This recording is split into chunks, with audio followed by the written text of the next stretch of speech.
Bapak, Ibu, dan Saudara, serta anak-anak yang terkasih, segenap warga GKJ Limpung khususnya, pagi hari ini kita akan kembali merenungkan firman Tuhan di dalam renungan Sabtu pagi. Sebelum kita membaca dan merenungkan firman Tuhan, marilah bersama-sama kita berdoa. Ya Allah, kami bersyukur untuk pagi yang indah hari ini, di mana kami boleh mendapatkan kesempatan untuk bisa kembali merenungkan firman Tuhan. Kami yakin dan percaya bahwa firman-Mu akan menjadi pelita yang menerangi langkah kehidupan kami.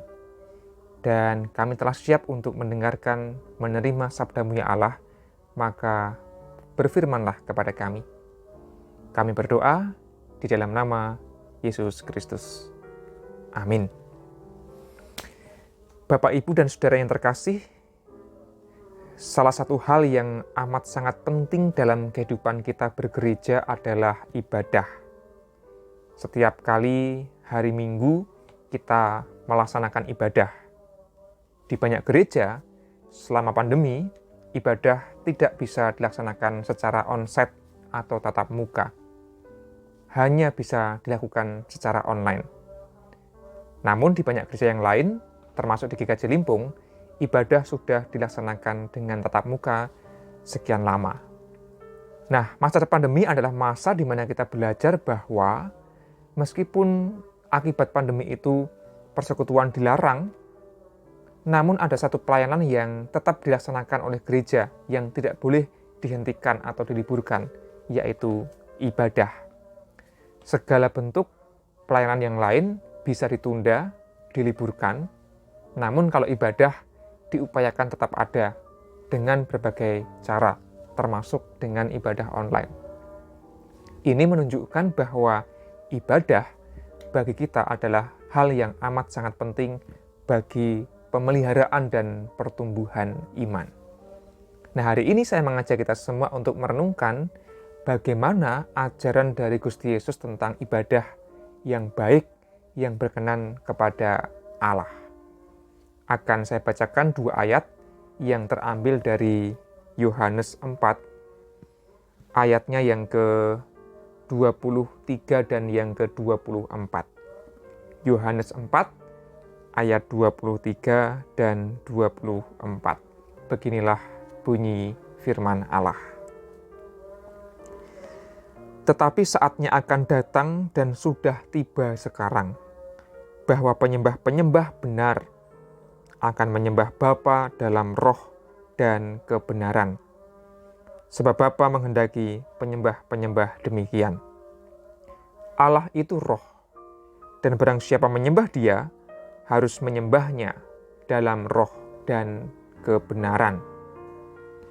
Demikianlah pembacaan firman Tuhan.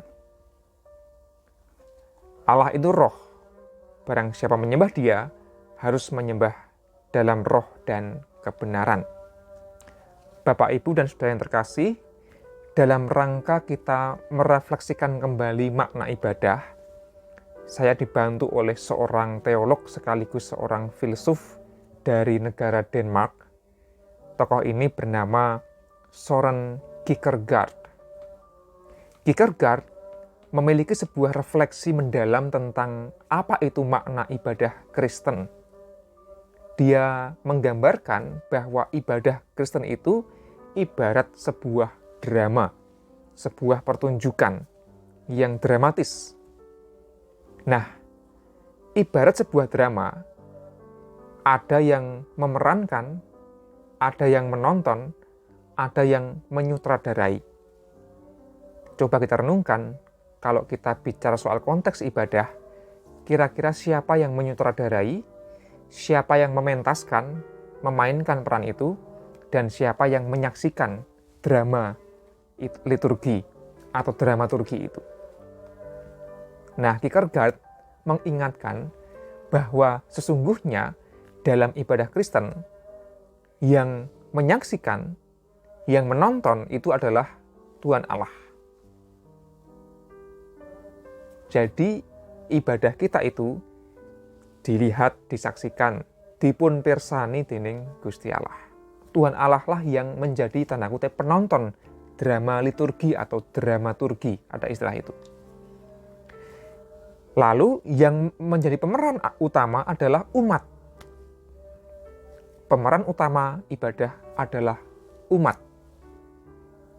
Sedangkan para minister, para pelayan ibadah adalah sutradara yang memastikan alur ibadah itu sesuai dengan skenario liturgi. Jadi perhatikan refleksi dari Søren Kierkegaard yang barangkali menjungkir balikkan konsep yang selama ini kita salah pahami. Biasanya kalau kita bicara soal ibadah itu, yang terbersit dalam benak kita adalah ya umat itu atau jemaat itulah yang menonton, yang menyaksikan. Sedangkan yang memainkan peran itu adalah para minister, para pelayan ibadah.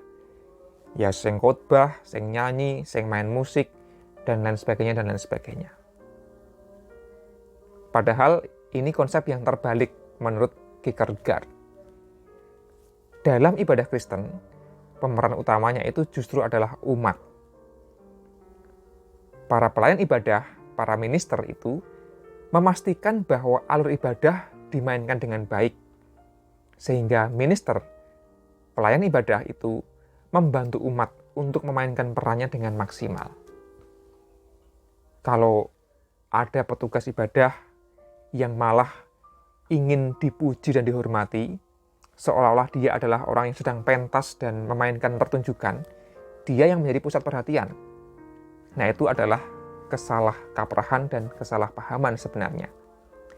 Kita sebagai para pelayan ibadah, entah pengkhotbah, pembaca Alkitab, pemusik, penyanyi, operator LCD dan sebagainya itu hanyalah tanda kutip membantu umat untuk bisa menghayati imannya dalam ibadah.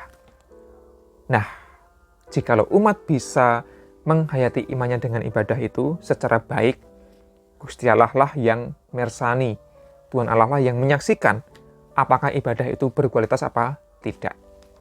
Apakah ibadahnya tulus apa tidak.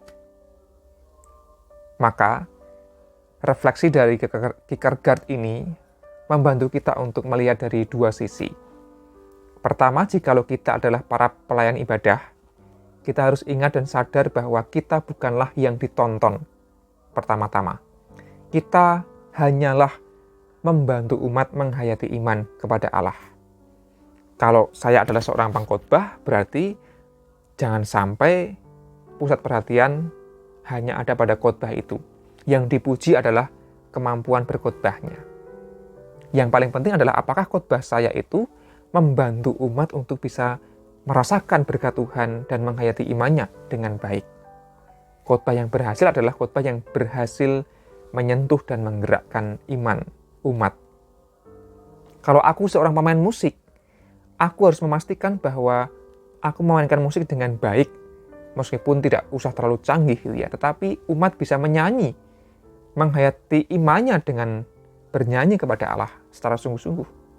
Semakin aku berhasil membantu umat dipandu dalam bernyanyi, maka pelayanan ibadah musik itu akan semakin berhasil. Tapi semakin aku malah menjadi pusat perhatian dan apalagi terjebak pada kesombongan, maka aku gagal menjadi pelayan ibadah. Demikian pula jikalau berperan sebagai singer atau song leader. Perannya adalah membantu, memandu umat, sang pemeran utama dalam ibadah itu. Yang perlu diajak menghayati iman dalam nyanyian adalah umat bersama-sama, bukan malah menjadi pusat perhatian bagi seorang penyanyi misalnya. Kalau aku adalah seorang petugas operator LCD, memastikan di layar itu tertayang hal yang baik sehingga iman umat terpelihara dan bisa diungkapkan dengan baik. Bukan malah mengutamakan kecanggihan, warna, dan lain sebagainya. Semua itu baik, tetapi yang utama adalah apakah membantu umat menghayati imannya. Itu dari sisi pelayan ibadah. Dari sisi umat, kita kemudian disadarkan bahwa kitalah pemeran utamanya. Kita perlu ikut bernyanyi, berdoa, duduk, berdiri, dan sebagainya itu sepanjang ibadah dengan sungguh-sungguh menghayati iman kita dengan tulus kepada Allah. Kita bernyanyi dengan tulus, berdoa dengan tulus, mendengarkan firman dengan tulus, siapapun yang melayangkan firman atau berkhotbah. Karena Allah sedang melihat kita semua sebagai umat, sebagai peserta ibadah.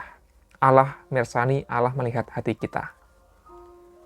Itulah mengapa Gusti Yesus ketika berbincang-bincang dengan seorang murid, dia mengatakan bahwa akan tiba saatnya penyembah-penyembah yang benar itu akan menyembah Allah dalam roh dan kebenaran. Ada kata roh yang berarti bebas, kreatif, mengalir, cair. Ibadah juga semestinya bersifat cair dan mengalir, tidak hanya sekadar urutan protokoler yang kaku. Ibadah perlu variatif dan menarik. Tapi tidak hanya dalam roh, menyembah Allah juga harus dengan dalam kebenaran. Tidak waton, tetapi ada pepakonnya, ada petunjuk dan ada alur yang jelas. Dalam ibadah kita, GKJ, ada berhimpun, ada pelayanan firman, ada syukur, ada pengutusan. 4 hal itulah yang perlu dilangsungkan dalam liturgi kita. Dan itulah panggilan kepada kita semua untuk semakin menghayati ibadah dengan baik sebagai para pelayan ibadah, minister, maupun sebagai para umat peserta ibadah. Ingat, yang harus dipuaskan adalah Tuhan Allah, bukan pertama-tama selera kita sebagai manusia. Allah melihat setiap ibadah kita, Allah melihat dramaturgi kita, dan mari kita memainkan peran dengan sebaik-baiknya, dengan setulus-tulusnya. Amin. Mari kita berdoa. Ya Tuhan, kami telah belajar bagaimana menjadi penyembah Allah melalui ibadah. Menyembah-Mu dalam roh dan kebenaran. Menyembah-Mu dengan penuh ketulusan dan keikhlasan. Sehingga dalam ibadah kami, bukan manusia yang menjadi pusat perhatian, melainkan justru Tuhan Allah sendiri, yaitu Allah yang menyaksikan sikap bersembah kami. Mampukanlah kami Tuhan sebagai para pelayan ibadah, agar menjalankan tugas dengan sebaik-baiknya, bukan demi kesombongan atau ketenaran kami, melainkan hanya demi kemuliaan nama-Mu saja. Dan kami sebagai umat-Mu, mampukanlah memainkan peran kami dengan sebaik-baiknya, karena Allah melihat hati dan pikiran kami. Apakah kami sungguh-sungguh bersembah kepada Allah dengan tulus atau berpura-pura? Kami yakin Tuhan Allah memberikan kemampuan kepada kami agar kami terus memperbaharui dan meningkatkan kualitas ibadah kami, sehingga Tuhanlah yang dipermuliakan. Amin. Demikian Bapak, Ibu, dan Saudara, renungan Satu Pagi. Selamat merenungkannya dan merefleksikannya dalam kehidupan kita setiap hari, khususnya dalam pelayanan ibadah. Selamat menjalankan hari ini, Gusti berkahi. Amin.